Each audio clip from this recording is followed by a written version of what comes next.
Hey everyone, welcome to another video. In today's video, I'll show you how to reduce interruptions on your iPhone using the focus mode featured in the latest iOS 18 update. So let's get started. First of all, open the settings on your iPhone and find out the focus option.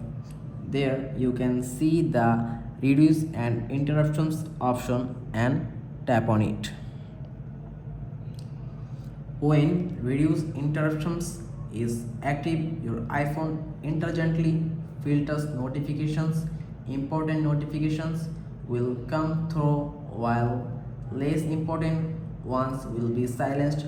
Notifications that you set to always play sound or always stay silent will follow your settings. Then the next step is swipe down the control center and tap on focus. Select reduce and interruptions option from there and choose how long you want it active for 1 hour until tomorrow at 7 a.m. like this. A special icon will appear indicating that reduce interruptions is on.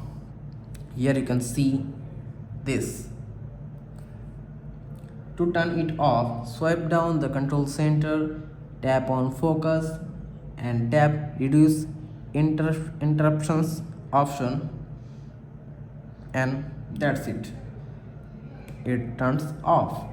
A simple way to stay focused and reduce distractions on your iPhone. If this video was helpful, don't forget to like and subscribe for more iPhone tips and tricks. See you next time.